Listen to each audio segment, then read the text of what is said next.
This video is going to continue to cover the final exam review packet for pre-calc, and we're going to start with chapter 8. So with the first one, it says write the terms of a sequence. Write the first 5 terms of the sequence. Assume that n begins with 1. For these, you're simply just plugging in numbers starting where n is 1 and going up until it says, in this case, it's 5 terms. So if if n is 1, then it would be 2 to the first over 2 to the first plus 1, or 2 over 3. That's the first term in this sequence. And then I would do n is 2, so 2 to the second, over 2 to the second plus 1, which is 4 over 4 plus 1, or 5. That's the next term in the sequence. Then n is 3, so 2 to the third, 2 to the third plus 1, 8 over 8 plus 1, which is 9. Next one would be n is 4, which is 16 over 16 plus 1, or 17. And the fifth one would be n is 5, so 2 to the fifth over 2 to the fifth plus 1, 32 over 32 plus 1, or 33. Those would be the first 5 terms in your sequence.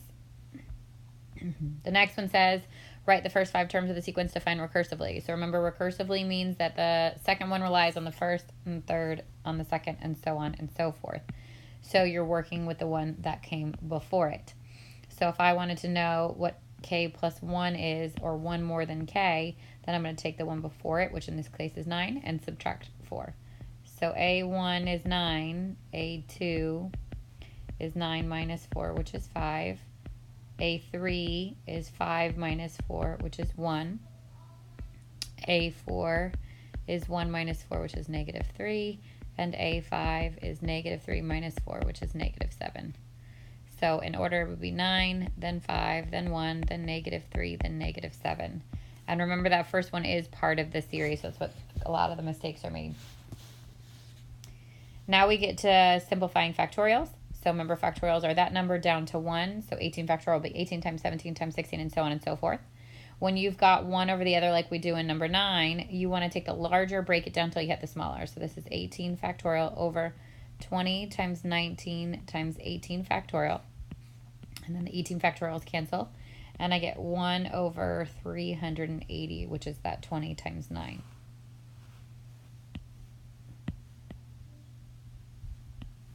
For 11, it says n plus 1 factorial and then n minus 1 factorial. So we don't know exactly what the number is, but we do know that n plus 1 would be bigger than n minus 1. So if I started with n plus 1, 1 less than that would be n. 1 less than that would be n minus 1. And we would put that in terms of the factorial. So it would cancel with the bottom one, and I'd get n times n plus 1, or n squared plus n. Now we're looking at sigma notation for sums. So with 15, you're starting with the number on the bottom. Remember, this is your lower bound. This is your upper bound. So I'm starting where j equals 1. I'm going to plug that in. Then I'm going to do 2. I'm going to plug that in. 3. Plug that in. And then 4. And plug that in. And then at the end, I'm going to add all of these together. So if I plug in 1, I get 6 over 1 squared, which is 1. That's 6. Plug in 2, 6 over 2 squared, which is 4. That's 3 halves. Plug in 3, that's 6 over 3 squared, or 6 ninths, which is 2 thirds. Plug in 4, which is 6 over 16, reduces to 3 over 8. And then you want to add all of those together. So you got to find your like denominator, which would be 24. So 6 over 1 would become 6 times 24, or 144 over 24. This into 24 would be 12, so it would be 24, 36.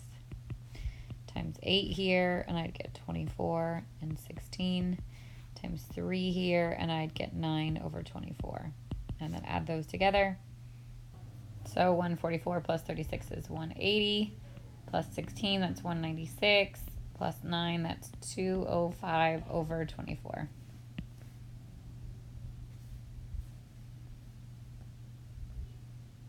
Okay, now looking at 8.2, we were now talking about arithmetic sequences. So it says for 27, 27, it says to determine whether or not the sequence is arithmetic. So you're looking to see if the same number is being subtracted or added each time. So this would be a -2, -2, -2, and -2. So the answer here is yes, and the common difference would be -2. 31 says write the first 5 terms of the arithmetic sequence and then use the table feature, which we're not going to use because we won't have the graphing utility. So if this is the difference each time is 4, then I would take 3 and I would add 4 to it. That's 7, and then add 4 to it. That's 11, and then add 4 to it. That's 15. So 1, 2, 3, 4. We need one more. Add 4 to it, and that's 19. So you always want to include that first one. 3, 7, 11, 15, and 19.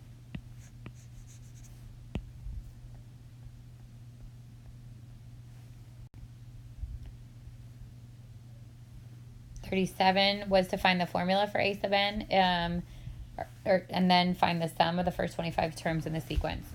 So the first thing you want to do is find the equation for a sub n. So when it's arithmetic, it's a sub n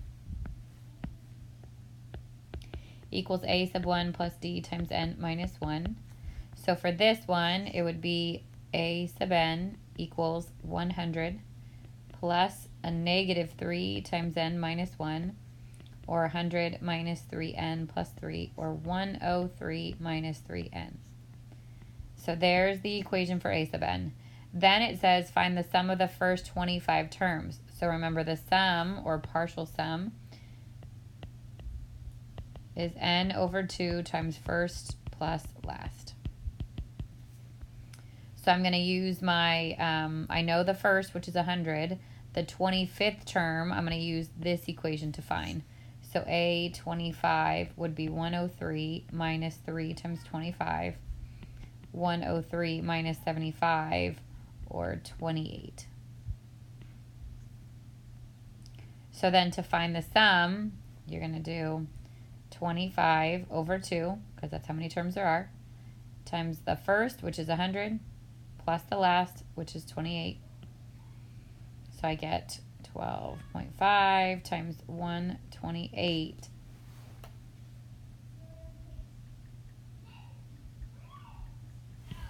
which is 1,600. Okay, 39 and 41 say find the partial sum, and then again use the graphing calculator, which we won't have. So we're just going to use the initial sum. So for this one, you want to find the first term, which is by plugging in the 1, 2 times 1 minus 3, or 2 minus 3, which is -1. Then you want to find the last term, which would be the one at the top, 2 times 10 minus 3, or 20 minus 3, which is 17. And then if the first number is 1, then the last number is the n, which in this case would be 10. So 10 over 2, first plus last, would be 5 times 16, which is 80. 41, find the sum of the first 50 positive multiples of 5. So the first one we know is 5. We know there are 50 of them, so 50 over 2. 5, and then the last one would be 50 times 5, which would be 250. So I'd get 25 times 255, or 6,375. 8.3 was the start of the geometric sequences. So now we are taking and multiplying the same number each time. So it says determine whether or not the sequence is geometric, and if it is, find the common ratio. So I would take the second number divided by the first, in this case that's 2. Take the third number divided by the second, that's 2. Take the fourth number divided by the third, and that's also 2. If they're all the same, then it's yes. And this time it's the common ratio is R is 2.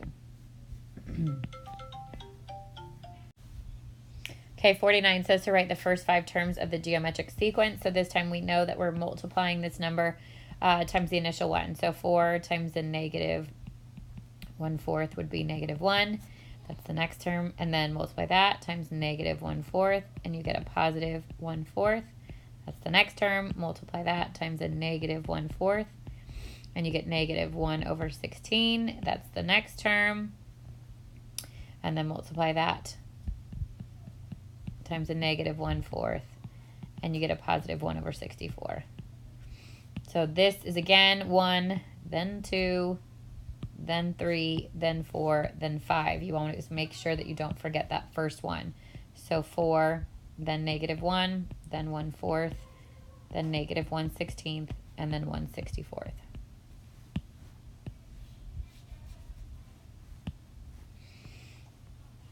Okay, 55 and 56 says find the indicated term of the geometric sequence algebraically. Ignore the B for the table. So for these, if you have the first and the second, then you just use that to make your equation for a sub n, which is that a sub n equals a sub 1 times r to the n minus 1. So that's what we'll do for the first one. A sub n would be the first term, which is 16, and then r, I would take negative 8, divide it by negative 6, or divided by positive 16, that's negative 1/2. So that's our r. And then that's n minus 1. That's going to give you the equation. Then you're looking for the sixth term here. So a sub 6 would equal 16, negative 1/2 to the 6 minus 1, 16, negative 1/2 to the 5th, which is negative 1/32, and then 16 goes into 32 two times, so this is negative 1/2.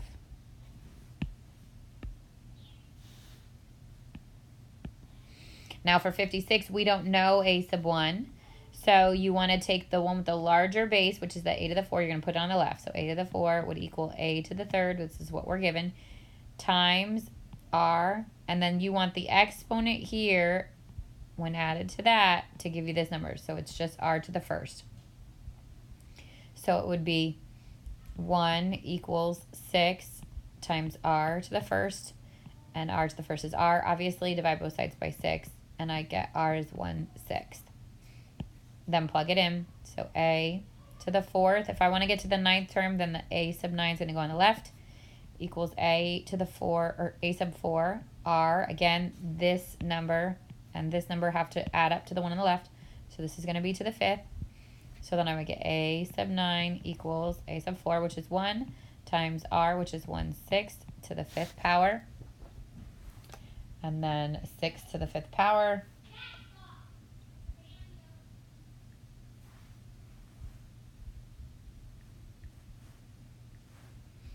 Makes this 1 times 1 over 7,776, or 1 over 7,776.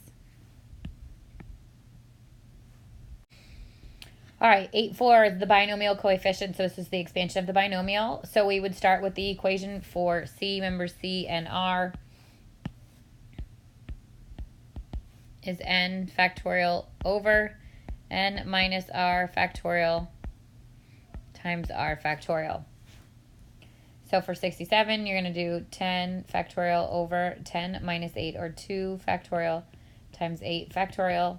Take the larger one, break it down until you hit the smaller. So 10 times 9 times 8 factorial over 2 times 1 times 8 factorial. The 8 factorials cancel. 2 goes into 10 5 times, and this becomes 45. 68 would be the same. 12 factorial over 12 minus 5, or 7 factorial times 5 factorial. 12 times 11 times 10 times 8. Oops, skip 9. Times 9 times 8 times 7 factorial over 7 factorial, and then 5, 4, 3, 2, 1. So the 7s cancel. The 2 and the 4 can cancel into the 8. The 3 can go into the 9 3 times. The 5 can go into the 10 twice. Multiply that all out, and you get 792. All right, so now comes the expansion of the binomial. So a minus 4b to the 5th. You want to start with, you're going to leave a space because you're going to fill in with the binomial coefficient. You're going to start with the first term raised to the highest power. So this is a to the 5th. The second term raised to the 0. So this would be negative 4b to the 0. And then I'm going to leave this space for the binomial coefficient, and I'm going to do the second term to the next lowest power, and the first term, and the second term moving up this time to 1. Leave the space for the binomial coefficient. This would be a to the 3rd, and then negative 4b to the 2nd. Space, a to the second, negative 4b to the third. Leave the space. A to the first, negative 4b to the fourth, space, and then a to the 0, negative 4b to the fifth. Then you want to fill in your binomial coefficients. So you can either go C50, C51, C52, C53, C54, and C55. Or you can use Pascal's triangle. So this is 1, 1, 1, 1, 2, 1, 1, 3, 3, 1, 1, 4, 6, 4, 1, 1, 5, 10, 10, 5, 1. And you'd know to stop when the second number matches your exponent. So I know I'm going to use this row. So when I plug that in, it would be 1, it'd be 5, it'd be 10, 10, 5, 1. So now one at a time, I'm going to multiply these out. So I'm going to multiply this whole term together. So this would be 1 times a to the fifth times negative 4b to the 0, which is going to be 1. So this is a to the fifth. Then I go to the next one. This is a to the fourth times 5 times negative 4b to the first. So this is negative 4 times 5, or negative 20, a to the fourth, b to the first. Then I go to the next one. So multiplying this whole thing out. This is 16b squared times the 10, so 160, a to the third, b squared. Then I go to the next one. I'm multiplying all this out. So this is negative 4 to the third, which is negative 64, times the 10. So that's negative 640, a squared, b to the third. Go to the next one. I'd multiply this out. So negative 4 to the fourth is 256 times 5, which is 1,280. That's going to be positive, so positive 1,280. A to the first, b to the fourth. And then the next one, this is going to be 1 times 1, so it's just negative 4 to the fifth, which is minus 1,024 b to the fifth. That's your expanded binomial. I just realized I skipped these at the top.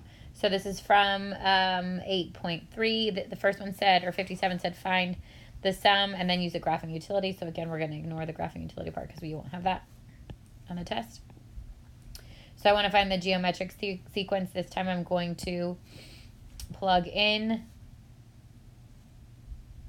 for 1, 2, 3, 4, 5, 6, 7, and then add them together. Or I can use the sum of a geometric sequence. So sum of geometric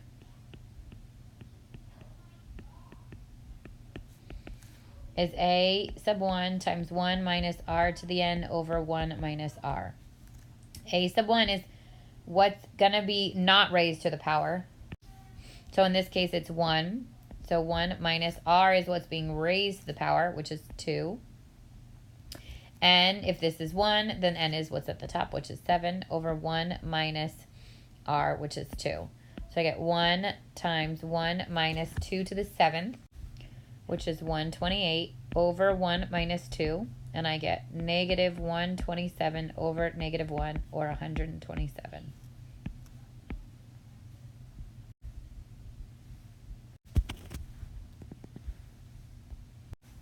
Okay, so now we moved into probability.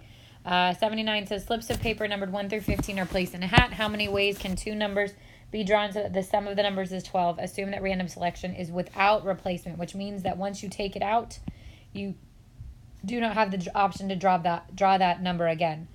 So with 1 through 15, you want to think of all the ways that 12 can be added.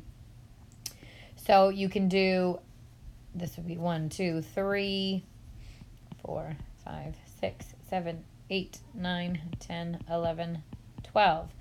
So you can do 11 and 1. That's one option. You can do 10 and 2. You can do 9 and 3. You can do 8 and 4. You can do 7 and 5. Now, if there was replacement, you could also do 6 and 6, but because there's not replacement, then it does not count. And then also because it's saying how many ways can it be drawn, it can be drawn these ways, but it can also be drawn in reverse. It can be drawn 11 and 1, 10 and 2, 9 and 3, 8 and 4, 7 and 5. So it's 1, 2, 3, 4, 5, 6, 7, 8, 9, 10 ways for those to be drawn. Number 82 says a telemarketing firm is making calls to prospective customers by randomly dialing 7-digit phone numbers within an area code. Find the number of possible calls that the telemarketer can make. So 7 means that the first 3 digits of your area code is already set, which means 1, 2, 3, 4, 5, 6, 7. These are single digit numbers. Between 0 and 9 is what it says the first time, just single digit. So there are 10 options here, 10 options here, 10, 10, 10, 10, and 10. Or 1, 2, 3, 4, 5, 6, 7 zeros. Oops. Which means 10,000 ways. Now B says the telemarketing firm is calling only with the exchanges that begin with a 6 or a 7. How many different calls are possible? That means this first number is either going to be a 6 or a 7, which means you only have 2 options this time. So you've got 6 zeros in the 2, or 2 million. And then C says the telemarketing firm is only calling within exchanges that do not begin with a 0 or a 1. How many different calls are possible? So now we're saying all but 0 or 1, which means that there is now 8 options for that first one, 2 less than the 10. So this is 8, 1, 2, 3, 1, 2, 3, 4, 8 million options. Now we look at permutations. So to evaluate the P and R, this is the equation where it is n factorial over n minus r factorial. So similar to the C and R, but we don't have the r at the end. Again, we're not going to use the graphing utility to verify because you won't have it. So 12 factorial over 12 minus 10 factorial is 12, then 11, then 10, then 9, then 8, then 7, then 6, then 5, then 4, then 3, and then 2 factorial over 2 factorial. Multiply out what's there.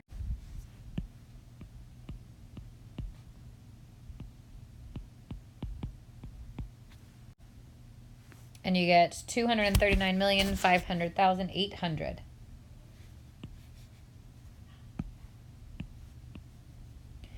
All right, now we're finding number of permutations distinguishable. So you want to do the total number 1, 2, 3, 4, 5, 6, 7, 8, 9.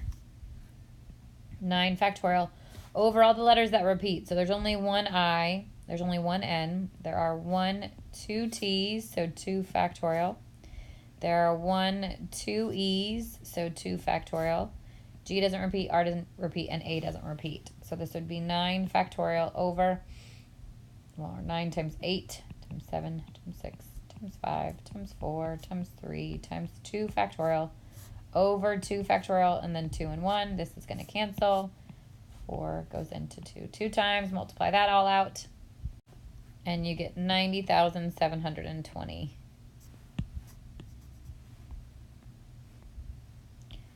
Okay, looking at 91, it says there are 12 bicyclists entered in a race. In how many different orders could the 12 bicyclists finish? Assume there are no ties. So we're talking about an order where order matters. It's a permutation. This would be 12 factorial, which is 479,001,600 different ways. You can actually skip 92 because we're going to, if you see one like that, it would only be in separate scenarios, not where the both of them are there. We didn't talk about that during that chapter. 95 says a sample of college students, faculty members, and administration were asked whether they favored a proposed increase in the annual activity fee to enhance student life on campus. The result of the study is shown in the table. A person is selected at random from the sample. Find each probability. A, the person is not in favor of the proposal. So not in favor would be opposed. Okay, the total number, because that would add up, the students, the faculty, and the administration, would be 208 out of the total number of people that were polled, which is 500. Which would reduce to 52 over 125. B says the person is a student. So we're talking about the total number of people, again, being 500, and out of how many of those are students? That's 400 out of 500, or 4/5. C is the person's a faculty member and is in favor of the proposal. So now we're saying they're a faculty member in favor. Faculty members in favor is 37 out of the 500.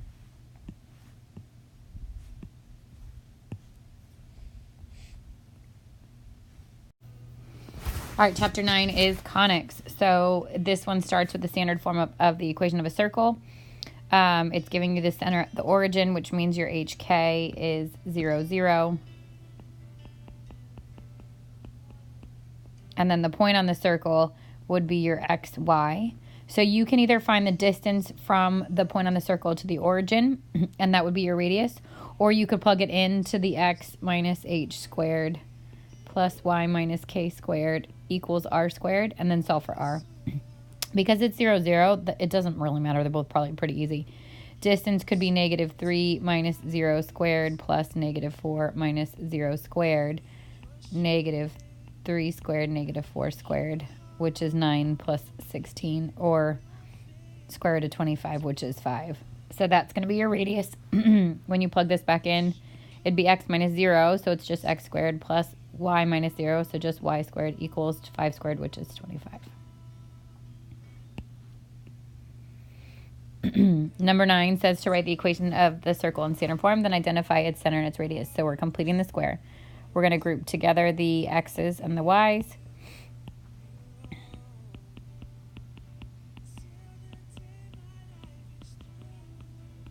And bump the 3 to the other side. Take out the 16 here, and I get x squared minus x. Leave the space. Take out the 16 here. And then I would have to simplify that. And 8 goes into both of those. It'd be 3/2 y equals 3. And then you want to complete the square, find what's missing in each of these by taking the second term, dividing it by 2, and squaring it. So 1 over 2 would be 1/2. Squared is 1/4. That's what you're going to add in here. And then I would normally add it on to over here, but I'll have to multiply it by 16 first. And then I'm going to do the same thing here. I'm going to take 3/2, divide it by 2. So divided by 2, same thing as a half. That'd be 3/4. Square it, and it's 9/16. And I'm going to add that in here. And then normally add it over here, but I'm going to first multiply it times 16. So 6 goes into 4. 4 times. I'm adding 4, and then the 16s cancel, and I'm adding 9. The left-hand side, you're going to factor, so it would be 16x minus 1/2 squared plus 16y plus 3/4 squared equals 7 plus 9, or 16. Last thing I want to do is divide everything by 16. And I get x minus 1/2 squared plus y plus 3/4 squared equals 1. So my center here would be 1/2 and -3/4, and the radius would be the square root of 1, which is 1. Okay, moving on to 15. This says find the vertex, the focus, and the directrix of the parabola and sketch its graph. So the first thing you want to do is get this into standard form, where the squared is on the side by itself. If you add the y over, you get y squared equals 4x. So it would normally be y minus k squared equals 4p times x minus h. That tells you that there's a 0 for the y coordinate of your vertex, and also a 0 for the x coordinate of your vertex. So that's your vertex. If 4 equals 4p, then p equals 1. And if it's a positive y squared, I know that this is a parabola that would be at 0, 0. And if it's positive y squared, it's going to point to the right, which means your focus is going to be 1 unit to the right. So the focus would be 1, 0 here. And the directrix is going to be 1 unit to the left.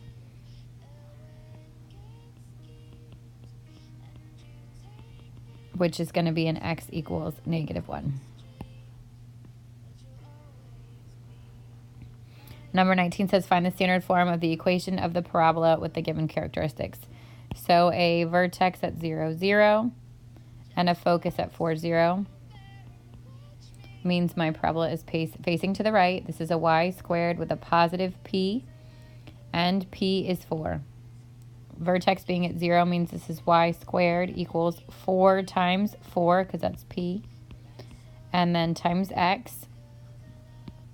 So y squared equals 16x.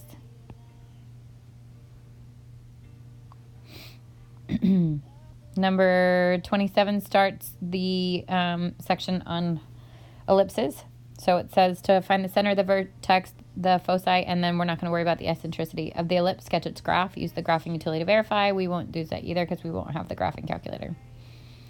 So from here, I know my center is 0, 0, and then the a squared is the larger of the two. So a squared is actually 16, making a 4, and b squared is 4, making b 2. Because the a squared is underneath the y, I would start with my center at 0, but I know I'm going up 1, 2, 3, 4. Those are my major vertices. And then I'm going right, left, 2. So my vertices are 0, 4, and 0, -4. My co-vertices are -2, 0, and 2, 0. And then to find the foci, c squared equals a squared minus b squared for an ellipse.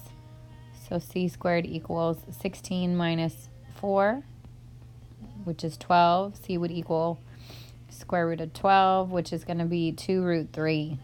And that would be on the major vertices. So it's going to be right about there. Would be 0 and 2 root 3, and then 0 and -2 root 3.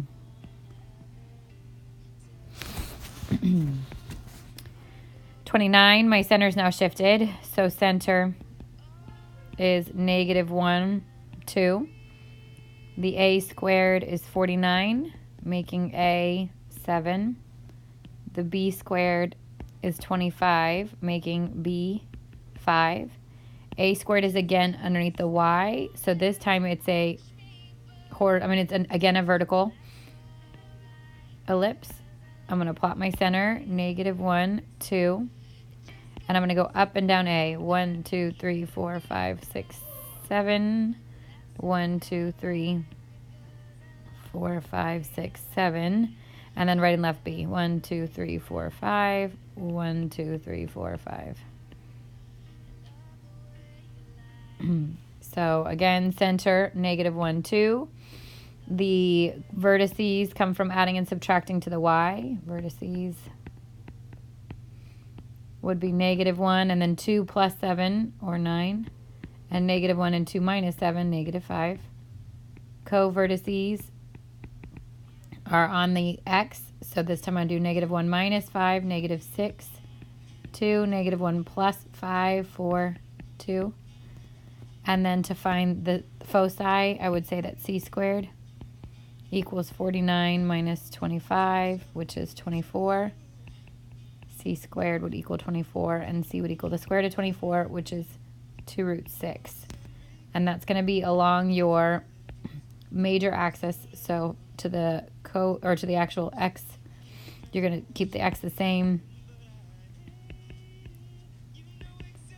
which would be -1, and then I'm going to take the 2 and I'm going to add and subtract 2 root 6.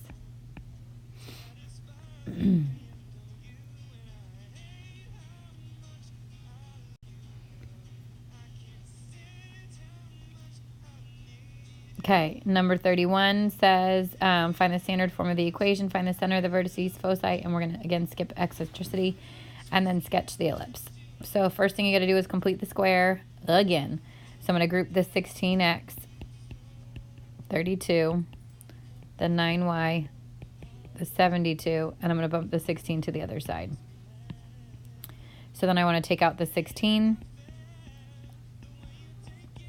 Take out the 9. Take the 2, divide it by 2, that's 1, square it, it's 1. Add the 1 there, and then multiply times 16 before I add it here. Take the 8, divide it by 2, that's 4, square it, it's 16. Add the 16 here. And then before I add the 16 to the other side, I have to multiply it times 9.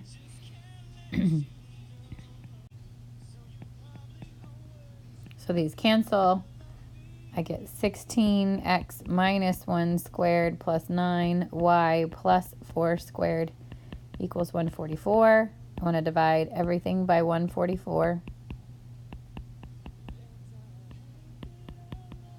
And I get x minus 1 squared over 9 plus y plus 4 squared over 16 equals 1. So there's the standard form of my ellipse. From there, I know the center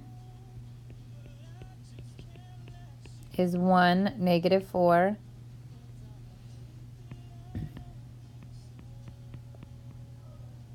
The a squared is underneath the y, so I'm going up and down a, which is, so if a squared is 16, a is 4, and if b squared is 9, b is 3. So I'm going up and down 4.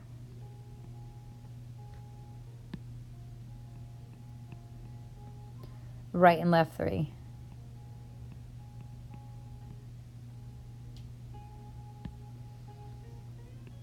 So my vertices are 1, 0, 1, negative 8. Co-vertices, negative 3, negative 4. And 4, negative 4.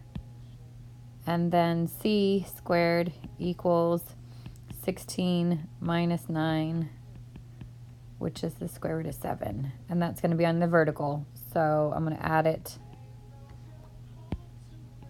and subtract it from the y.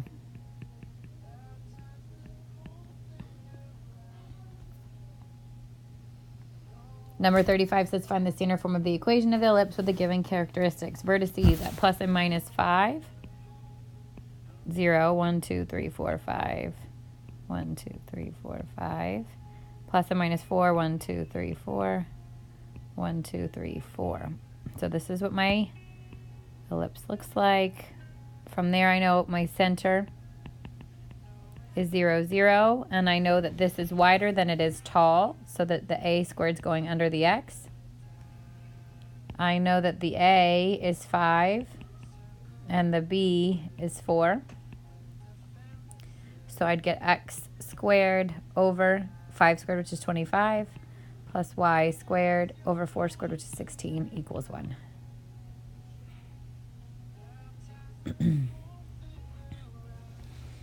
43, find the standard form of the equation of the hyperbola with the given characteristics. So now we're doing hyperbolas.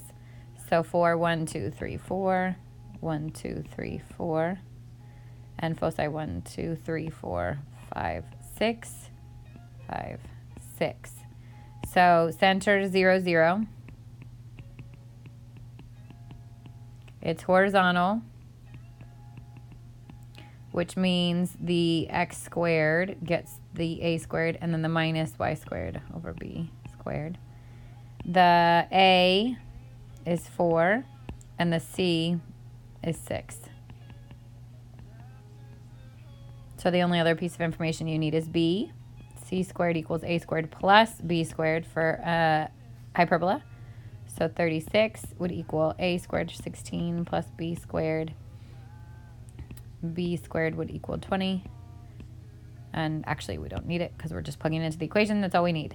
So I get x squared over a squared, 4 squared is 16, minus y squared over b squared, which is 20, equals 1.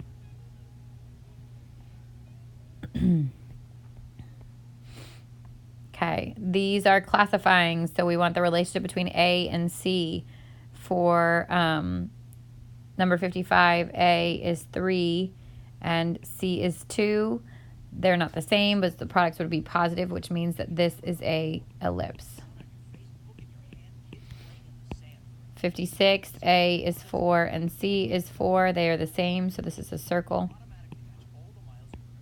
57, A is 5, and C is -2. Product would be negative, which means that this is a hyperbola. If the product was 0, then it would be a parabola. All right, rotation of the axis. So for 59, I need to know that the cotangent of 2 theta is A minus C over B. A, in this case, would be in front of the x squared. There is nothing, so that's 0. C is what's in front of the y squared. There is nothing, that's 0. And B is what's in front of the xy, that's 1. So I end up get cotangent of 2 theta equals 0, which means the tangent of 2 theta would be undefined. Tangent is undefined at pi over 2, so 2 theta would equal pi over 2, and theta would equal pi over 4. That's the first step. Get your angle. Then you want to find x and y.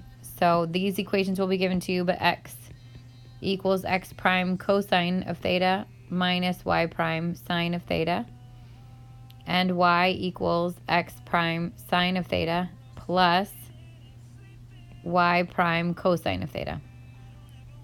So x would equal x prime times the cosine at pi over 4 minus y prime times the sine at pi over 4.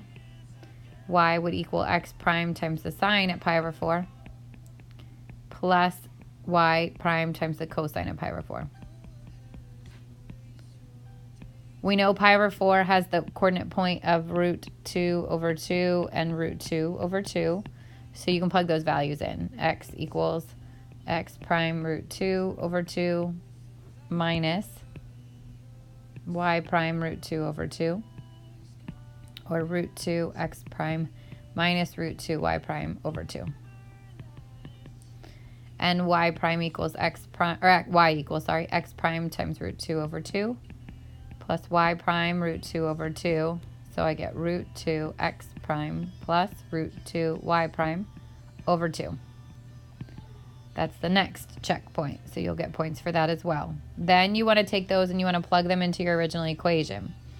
So the original equation for 59 was x times y minus 3. So I need root 2. I'm going to leave off the primes but put them back in at the end. X times y minus 3 equals 0. So this is actually the difference of two squares. If I were to multiply this out, they're both same first term, same second term, but one's got a plus, one's got a minus. So shortcut is a squared minus b squared.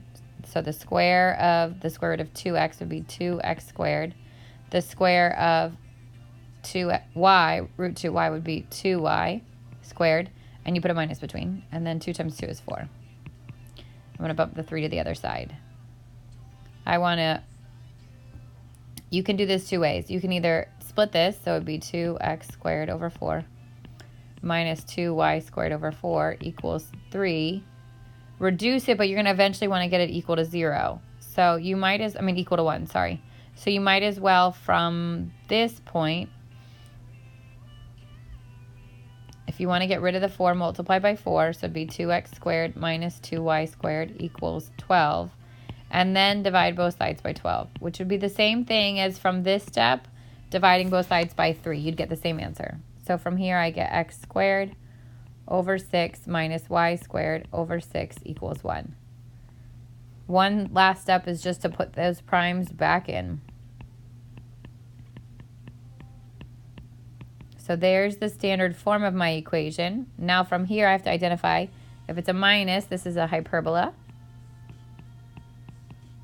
My center's at 0, 0.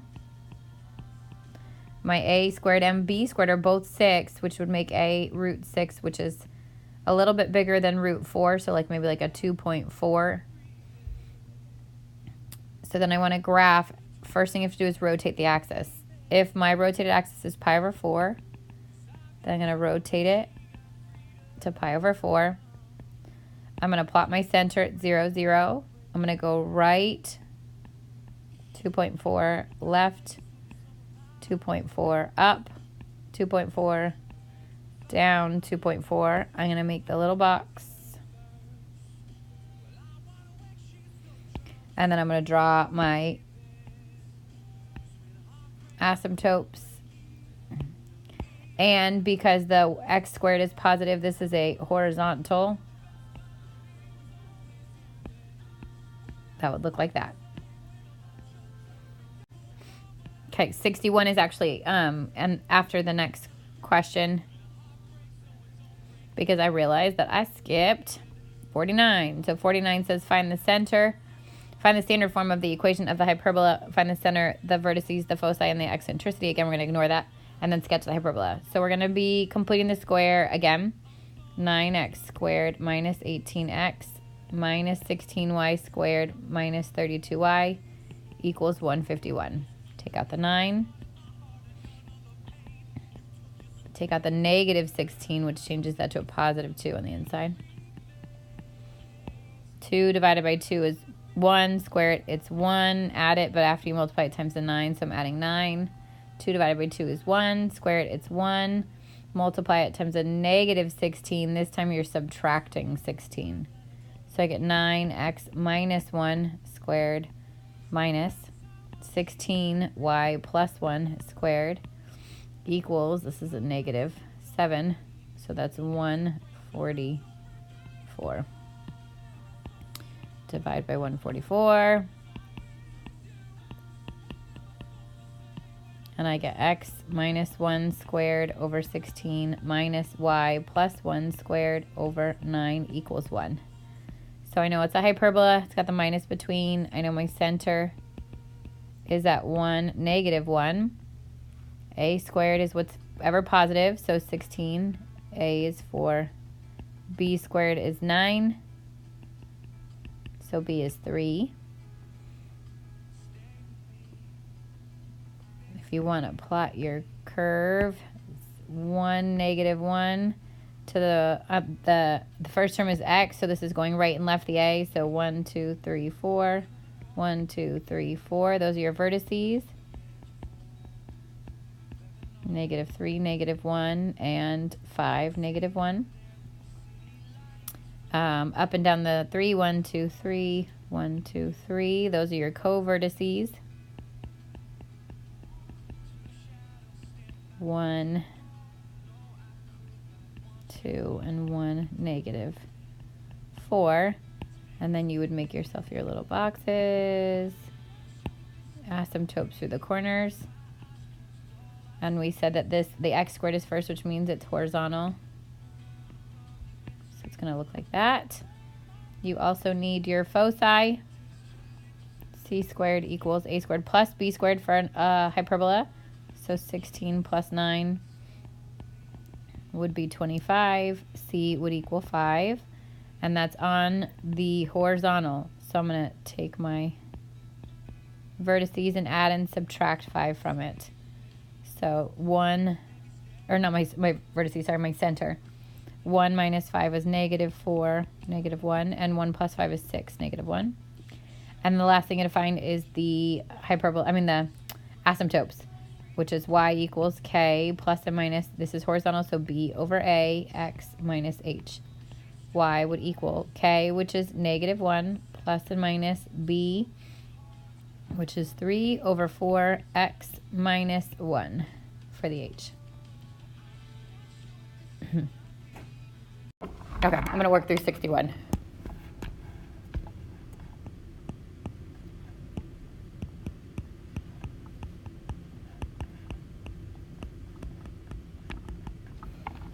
So the first thing you're going to find is your angle, right?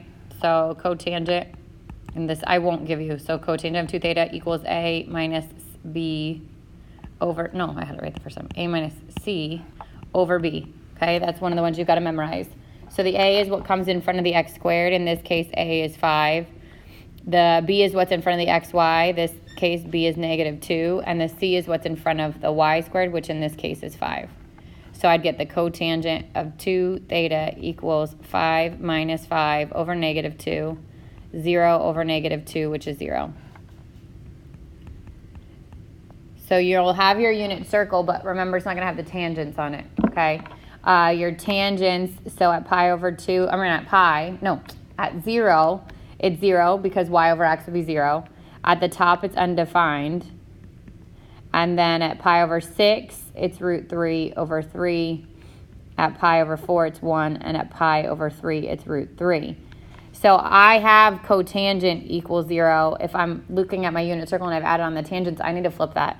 So the tangent of 2 theta is actually undefined, because if I flip 0 over 1, it becomes 1 over 0 undefined, right? So based on the angles that I have, the angle that would answer where is tangent undefined is pi over 4. So 2 theta equals pi over 2. Sorry, pi over 2. So then it's 2 theta, which means I have to divide both sides by 2 or multiply by a half, which now means theta is pi over 4. There's only going to be so many options for that. Like, you're only going to be able to get the 0. You're only going to be able to get the over 3. Like, those are the only ones you can get, because when you double it, it still needs to be on your unit circle. So that's the first step, and that will earn you a point. So if you can only get to there, okay? But it will earn you partial credit. Then comes your x and y. These equations I'll give you. So x equals x prime cosine theta minus y prime sine theta. And y equals x prime sine theta plus y prime cosine theta. So by plugging in theta, I'm saying that x equals x prime times the cosine at pi over 4 minus y prime times the sine at pi over 4. And y equals x prime times the sine at pi over 4 plus y prime cosine pi over 4. Again, you're going to get your unit circle. So all you have to do is look at your unit circle if you're not familiar, but hopefully by now we know that pi over 4 is the point that is root 2 over 2 and root 2 over 2. So then I plug that in. So x equals x times the cosine, which is root 2 over 2, minus x prime. Y prime times root 2 over 2.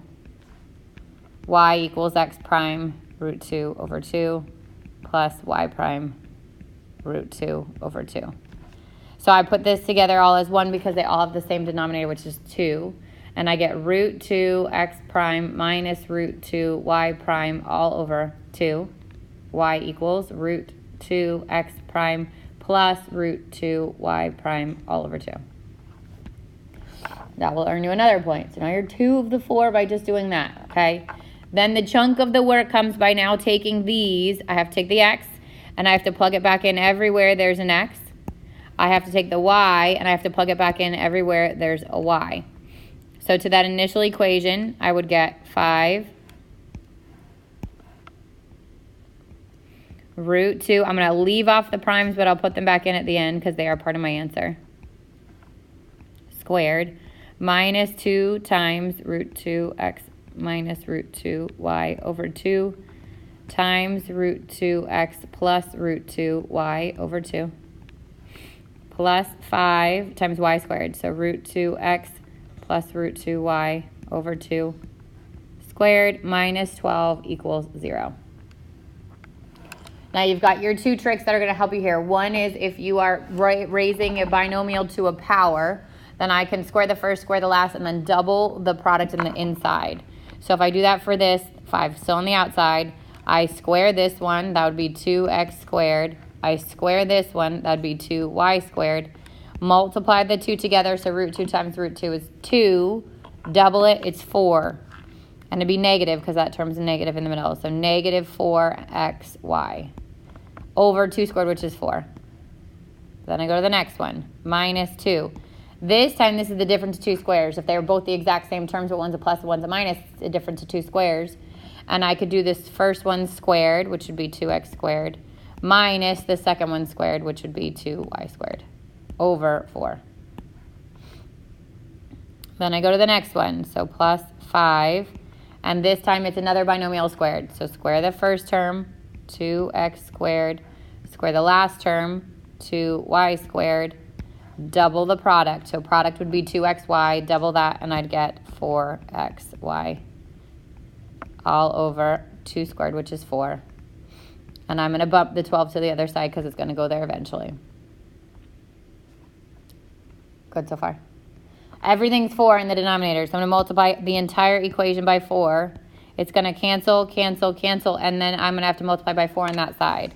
So now I've got 5 2x squared minus 4xy plus 2y squared minus 2 times 2x squared minus 2y squared plus 5, 2x squared plus 4xy, this should be plus 2y squared equals 48.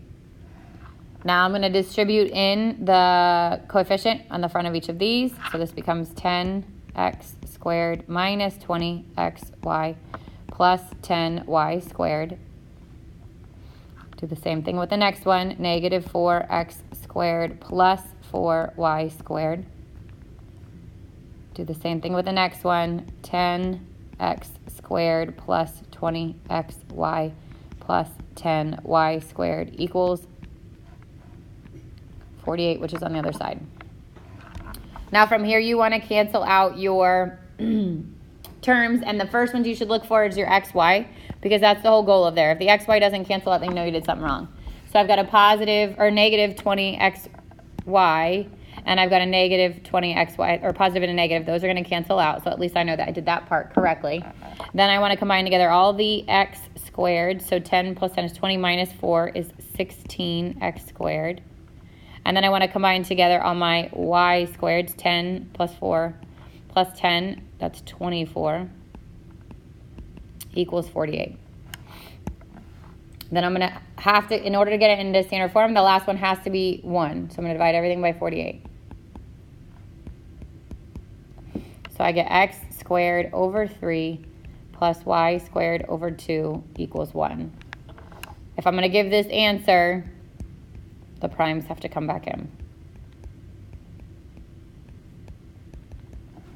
So then you want to look at this and see what kind of shape is it, which will be what? What happens when you've got two squares with a plus in between? Is a circle, ellipse, or hyperbola? It's an ellipse, right? Okay, if the bottoms were the same, it would be a circle, but they're not. So this is an ellipse. The center's at 0, 0. My a squared is 3, which means a is approximately 1.7. My b squared is 2, which means b is approximately 1.4. So then when I go to graph it, you got to rotate your axis. So our theta was pi over 4, which means I got to rotate my axis to be at pi over 4. I'm going to plot my center at 0, 0. The larger number's under the x, so I'm going right and left the a. So let's say this is 1, this is 2, 1, 2. It'd be here. And then up and down the b. And then I just connect them. And there'd be my rotated ellipse. I would say, like when you're working, if you find that you're falling behind on time, do as much of this as you can quickly and then stop. It's not worth it to not be able to answer 3 other questions to get 2 points. Hopefully you'll have plenty of time. But if not, don't get stuck on this. A lot of times on the test, you guys get stuck. You get stuck after this point when you can't cancel out your x and y. You have to go back and redo it. It's not worth the time. If you can at least get to your x and y, you can get 2 of the 4 points. It's one of those things that you might want to move on from. Okay, number 63 is the start of parametric equations. So this is you're completing the table. You're going to take each of these t's and plug it into the individual equations, first for x and then for y. So for negative 2, it would be 3 times negative 2 minus 2, or negative 6 minus 2, which is negative 8. And then 3 times negative 1 minus 2, which is negative 3 minus 2, which is negative 5. 3 times 0 minus 2, 0 minus 2, which is negative 2. 3 times 1 minus 2, 3 minus 2, which is 1. 3 times 2 minus 2, which is 6 minus 2, or 4. And then you're going to repeat that whole process with the y. So 7 minus 4 times negative 2 would be 7 plus 8, or 15. 7 minus 4 times negative 1 would be 7 plus 4, or 11. 7 minus 4 times 0 would be 7 minus 0, or 7. 7 minus 4 times 1 would be 7 minus 4, which is 3. And 7 minus 4 times 2, 7 minus 8, negative 1. 7 minus 4 times 3, 7 minus 12, which is negative 5. I didn't do the last x, which would be 3 times 3 minus 2, 9 minus 2, which is 7. Okay, then you got to plot these points. Okay, negative 8 and positive 15, negative 8, positive 15, somewhere up here. Negative 5 and 11. Negative 2, 7. 1, 3. 4, negative 1. And 7, negative 5. And then draw your line. This should be moving away from the smallest t, which is negative 2. So I'm going to point my arrows in the direction of the largest t.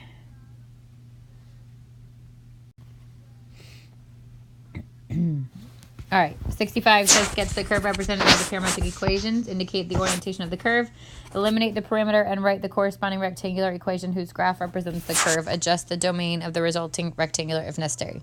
So I'm just going to take and I'm going to plug in some values for t, like negative 1, 0, 1. So if I plug in negative 1 in here, I get negative 2. If I plug in 0 there, I get 0. If I plug in 1, I get 2.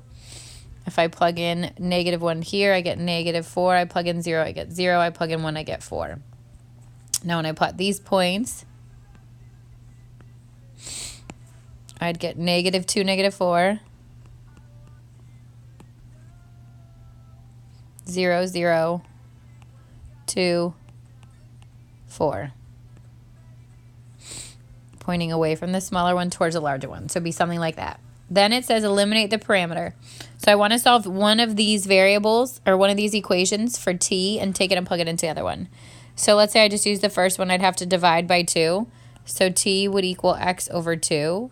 And then I'm going to take that and plug it in the place of t in the second one. So I'd get y equals 4 times x over 2, which is 2x. Now if I graph this, this would be a line where I'd start at 0, 0, and I'd go up 2 and over 1, up 2 and over 1. And I'd end up with the same line. However, this time I'm going to have the arrows because it's not restricted. Domain restriction would come from square roots, which is not in this equation.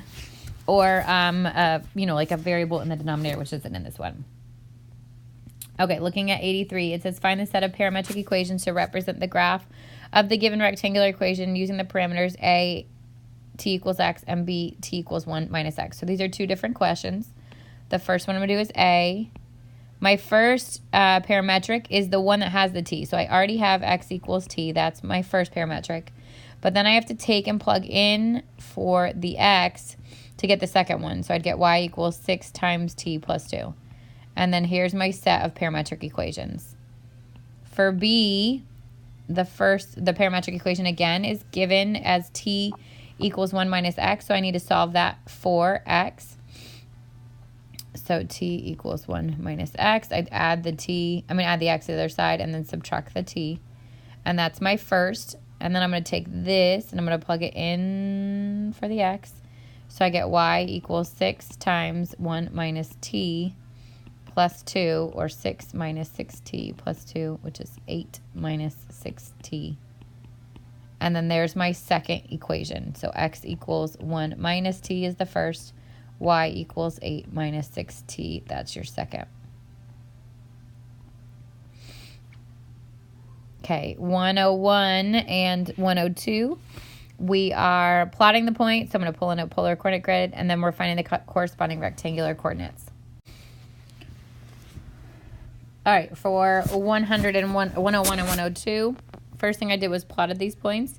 So if you look at 101, negative 7 pi over 6, positive 7 pi over 6 is here. So negative 7 pi over 6 is this angle here, and then my radius was 5, so I counted out 1, 2, 3, 4, and I ended up here at 5.